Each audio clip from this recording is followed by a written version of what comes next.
ఇన్నాళ్ల తర్వాత వాడు తిరిగి వస్తే ఒక భార్యగా నువ్వు చేయవలసింది ఇదేనా? అలా అడుగు మమ్మీ.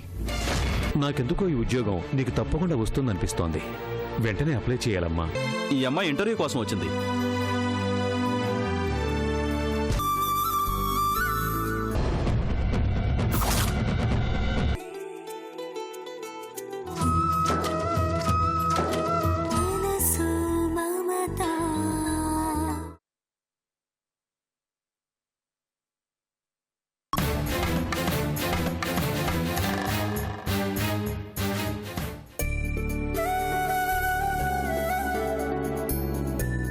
నౌకాలు కూరలన్నీ తెచ్చావా? తెచ్చేసినాను కదా అమ్మగారు.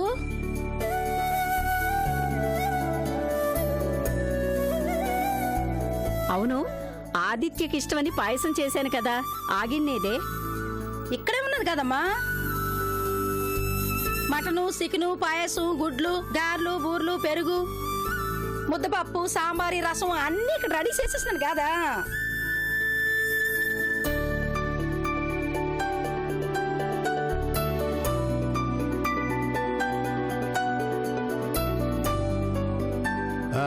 ఏమిటి జానకి, ఇవన్నీ నీ కొడుకొచ్చినందుకే? అవును, అయితే ఏమంటారు? ఇవన్నీ నా కొడుక్కి ఎంతో ఇష్టం, అందుకే అన్నీ నా చేత్తో స్వయంగా చేశాను.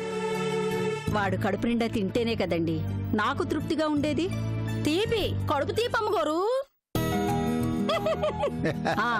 నవ్వింది చాలు గాని ఆ ఫ్రిడ్జ్ లో చల్లటి నీళ్లున్నాయి, తెచ్చి ఇక్కడ పెట్టు. అసలే ఎండాకాలం, గొంతు ఆర్చుపోతుంది నా బిడ్డకి. బిడ్డ కాదమ్మగారు, బిడ్డకి తండ్రి తమరు కొడుకు, ఆ సంగతి మర్చిపోకండి.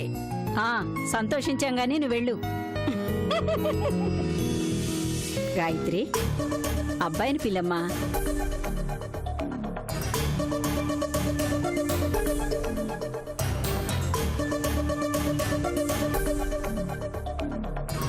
జానకి, ఏమైంది? కోళ్ళు అదోలా ఉంది. ఏమో, నాకేం తెలుసు.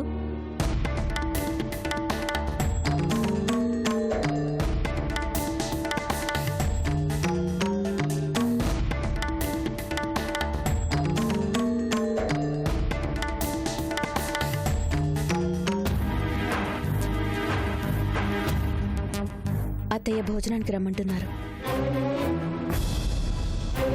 ఏ అమ్మ పిలవడమే గాని భారీగా నువ్వు పిలవకూడదా?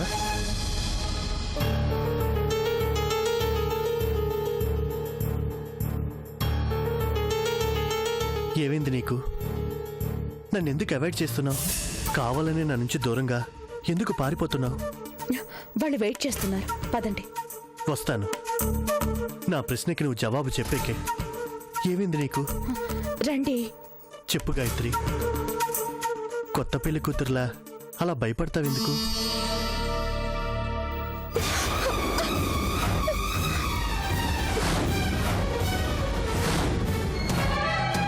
వదలండి. వదలను. పాణిగ్రహణం చేసింది వదిలిపెట్టడానికి కాదు. వదలమంటున్నాను. వదలను అంటున్నాను. నేను నీ మొగుణ్ణి, నీ మీద హక్కులు అధికారాలు ఉన్నవాణ్ణి. నన్ను కాదనే అధికారం భారీగా నీకు లేదు.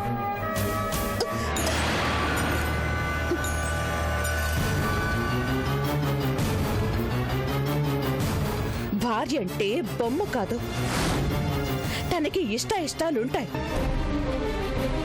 అది తెలుసుకుంటేనే సంస్కారం ఉన్నట్టు. రండి.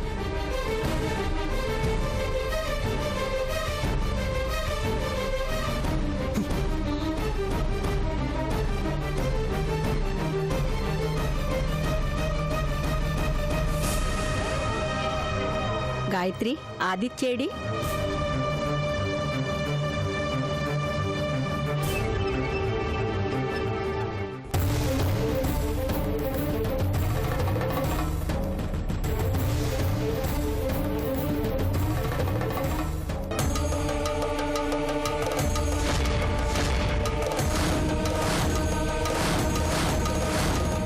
ఆది, నీకోసమే నీకిష్టమైన పదార్థాలన్నీ వండాను.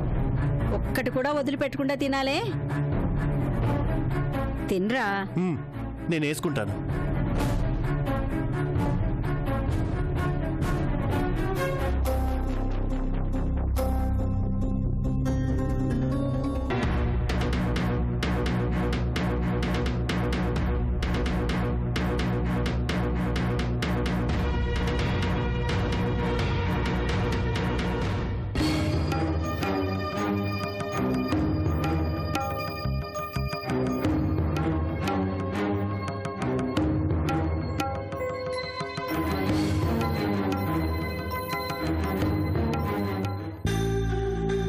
గాయత్రి, ఏంటిది?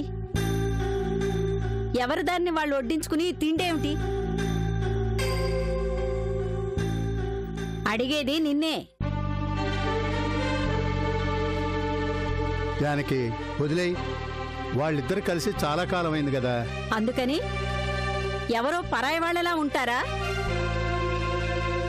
మాటా పలుకు లేకుండా తింటుంటే ఏమిటి అర్థం?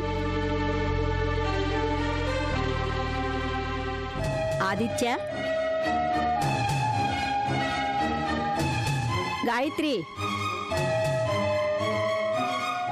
మాట్లాడరే. జానకి, స్విచ్ నొక్కగానే లైట్ వెలిగినట్టు మాటలు రమ్మనగానే రావు.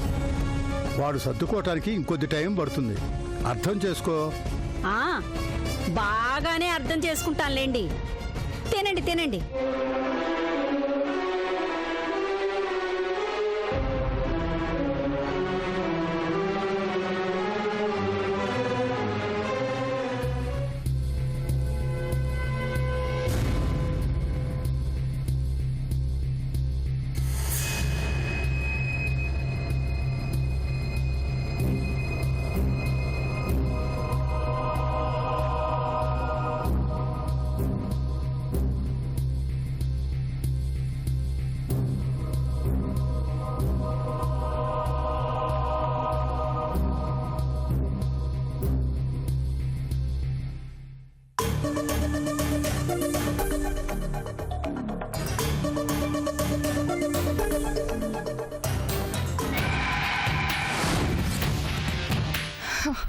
ఎలిజబెత్ రాణిలా ఉండేదాన్ని, 7 అంతస్తుల మేడలో టీవీగా బతికేదాన్ని. చివరికి ఏం గతి పట్టింది నాకు? మట్టి కుండ, దరిద్రపు కొంప. ఛ! ఇంకా ఈ ముష్టి బతుకుని ఎన్నాళ్ళు బతకాలి? చెప్తా, అందరి పని చెప్తా. సౌందర్య,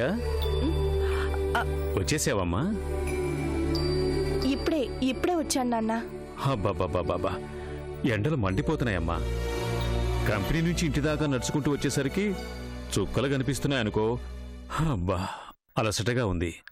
కాస్త కాఫీ పెట్టివమ్మా.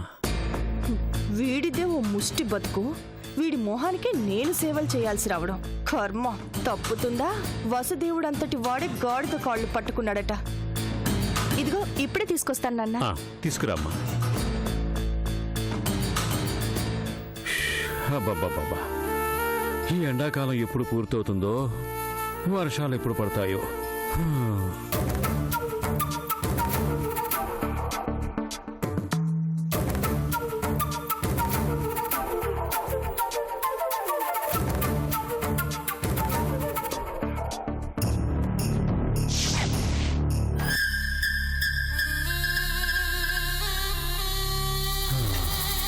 అమ్మా సౌందర్య, ఇదిగో అయిపోయింది నాన్న, తెస్తున్నాను.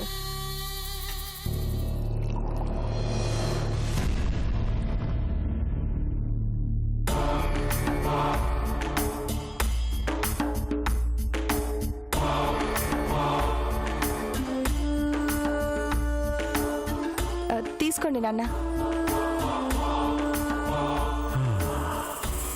బాగా అలసిపోయినట్టున్నారు. తప్పదు కదమ్మా, కష్టాలు పడి పడి అలవాటైపోయిందిలే. కర్మ, కదిలిస్తే చాలు వేదాంతం చెప్తాడు. అమ్మా, కాఫీ చేదుగా ఉంది, పంచదార వేయలేదా? అయ్యో వేసాని, తక్కువైందేమో. ఒక్క నిమిషం ఉండండి. వేయమ్మా. చాలు చాలు.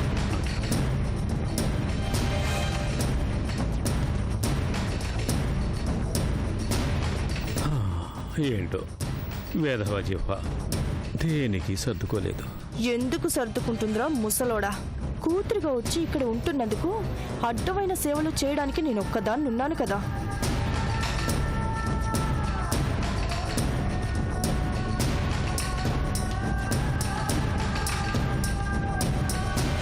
ఏమ్మా, ఇవాళేదో ఉద్యోగం కోసం వెళ్ళాలన్నావు, ఏమైంది? వచ్చింది నాన్న, ఉద్యోగం వచ్చేసింది. మరి చెప్పవేమ్మా? ఏంట్రా నీకు చెప్పేది? నువ్వేమైనా ఆర్చేవాడివా, తీర్చేవాడివా?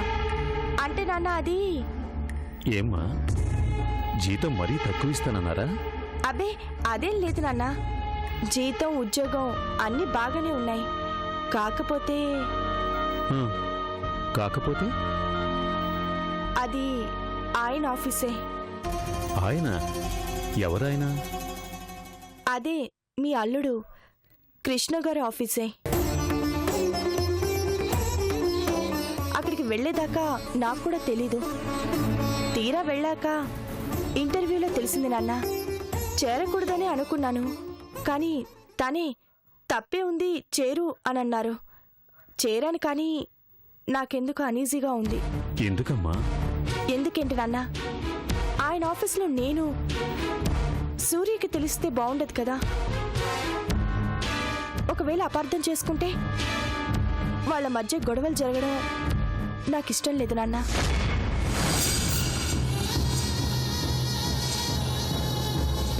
అమ్మా సౌందర్య, సూర్య అలాంటిది కాదని నాకు తెలుసు, కానీ లోకులు కాకులు అంటారు కదా. ఎదుటి వాళ్ళ కాపురం ఏమవుతుందోనని ఆలోచిస్తున్నావే. నిజంగా ఇది గొప్ప విషయం. నీలో ఈ మార్పు చూస్తుంటే కన్న తండ్రిగా నా గుండె ఆనందంతో ఉప్పొంగిపోతోందమ్మా.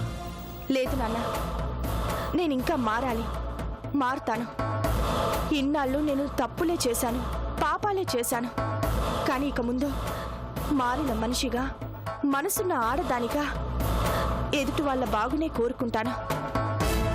నా మీద కొండంత నమ్మకంతో ఆయన నాకు ఈ ఉద్యోగాన్ని ఇచ్చారు. ఆయన పేరుకి మచ్చ రానికుండా మసులుకుంటాను. మీరే చూస్తారుగా, నాలో ఇంకా ఇంకా మార్పుని మీరే చూస్తారు నాన్న.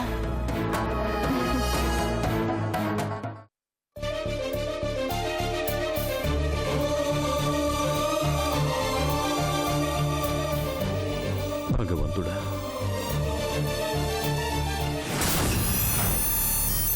నో, ఏ భగవంతుడు కూడా సూర్య కాపురాన్ని కూలిపోకుండా నిలబెట్టలేడు. నేను ఆ ఉద్యోగంలో చేరింది వాళ్ళిద్దరి మధ్య చిచ్చును పెట్టడానికే, శాశ్వతంగా విడదీయడానికే.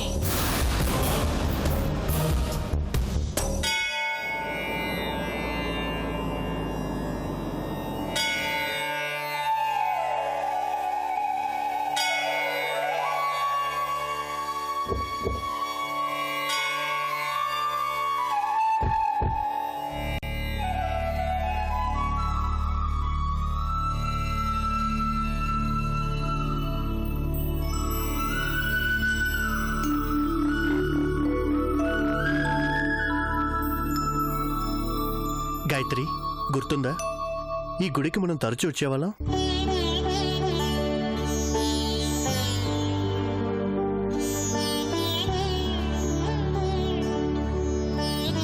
ఇది ఎంతో మహిమగల గుడి అంటారు కదా, అందుకే నేను నాతో ఇక్కడికి తీసుకొచ్చాను. ఆ దేవుడే నీ మనసు మార్చి నా దగ్గరికి చేరుస్తాడనే ఆశతో. చెప్పు గాయత్రి, నా ఆశ తీరుతుంది కదూ? ఇది గుడి, గుర్తుంచుకోండి.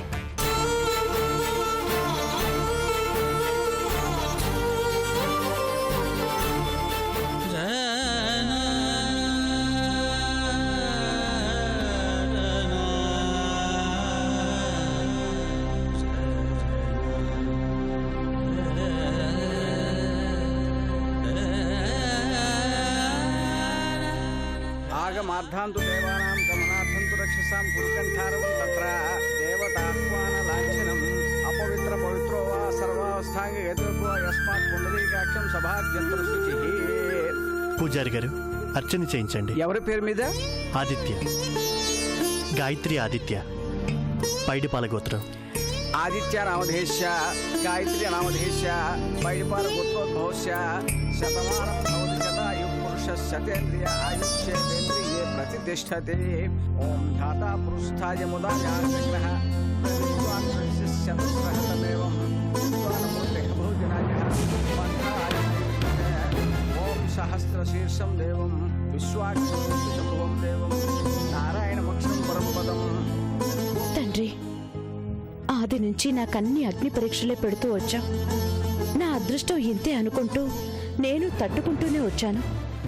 కానీ ఈసారి మాత్రం నువ్వు పెట్టింది పరీక్ష కాదు, గండం, యమగండం. ఈ గండం నుంచి నన్ను గట్టెక్కించు.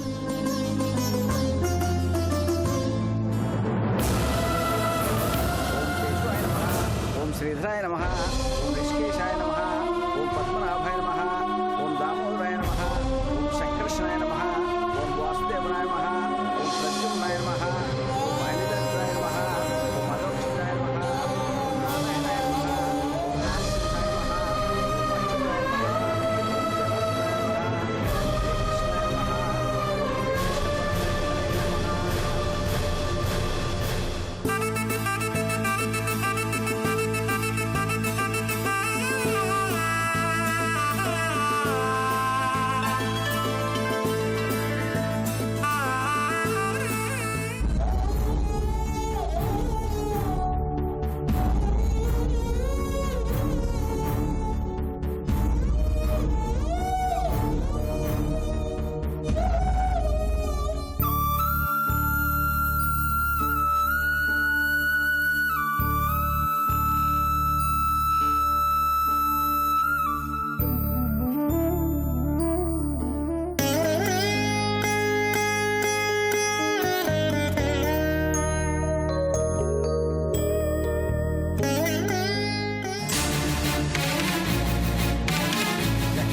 జగన్నాథాయ నమః, శతమానం భవతి శతాయు పురుష శతేంద్రియ ఆయుష్యేంద్రియే ప్రతిష్టతి.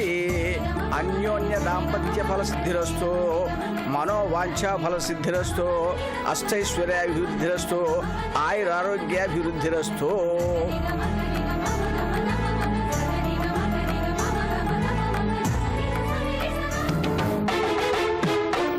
హే రామ్,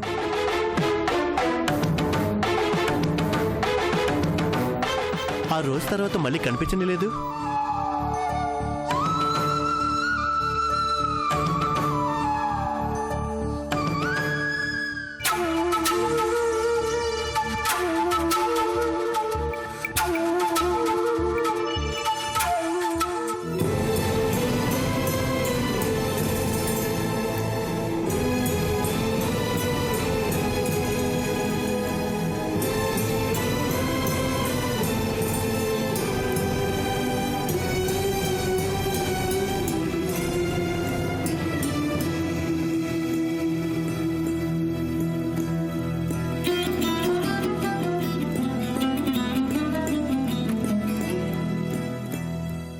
రామ్, అలా దిగులుగా ఉన్నావేంటి? ఏం లేదు. లేదు లేదు, ఏదో ఉంది. నీ మనసులో బాధ నీ కళ్ళల్లో కనిపిస్తుంది. ఇఫ్ యూ డోంట్ మైండ్, ఆ బాధ కారణం ఏంటో నేను తెలుసుకోవచ్చా? తెలుసుకుని ఏం చేస్తారు? పంచుకుంటాను, నీ బాధని షేర్ చేసుకుంటాను. ఎందుకు నవ్వుతున్నావు? పంచుకుంటాను అన్నవాళ్ళు, అన్నింటినీ షేర్ చేసుకుంటాను అన్నవాళ్ళు చేజారిపోయాక బాధ కాక ఇంకేం మిగిలింది నాకు? ఓ, లవ్ ట్రాజడీనా? కాదు, నా లైఫే ఓ ట్రాజడీ. నా జీవితంలో అన్నీ అంది అందనట్టే చేజారిపోతున్నాయి. నీకు పెళ్ళయిందా?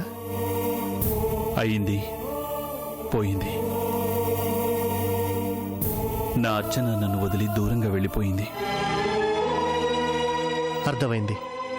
ఓ మాట చెప్పనా రామ్, మనిషి ఆశ అనే ఊపిరిని పీలుస్తూనే బతకాలి. నా అర్చనతోనే నా ఆశలన్నీ ఆవిరైపోయాయి. తప్పురా, సుఖం దుఃఖం జీవితంలో రెండు ఉంటాయి.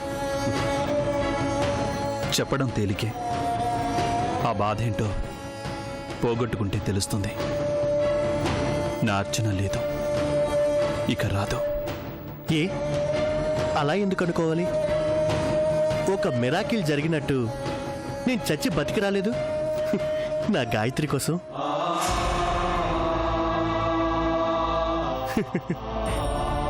ఏమో, హూ నోస్, మరొక అద్భుతం నీ జీవితంలోనూ జరగచ్చు. నువ్వు పోగొట్టుకున్నది తిరిగి రావచ్చు. నీ ఆశ నెరవేరచ్చు. ఆశకి పేరాశకి తేడా నాకు బాగా తెలుసు. ఏమో మీ ఆశ నిజం కావచ్చేమో, ఏనాటికైనా మీరనుకున్నది జరగచ్చేమో. కరెక్ట్. చూసావా రామ్, నా గాయత్రి కూడా సేమ్ టు సేమ్ నా మాటే అంది. ఆశలు అందరికీ ఉంటాయి, కానీ అవి నెరవేరేది కొందరికే అని నాకు తెలుసు. నేనొక నష్టజాతకుణ్ణి, నిర్భాగ్యుణ్ణి, అంతే.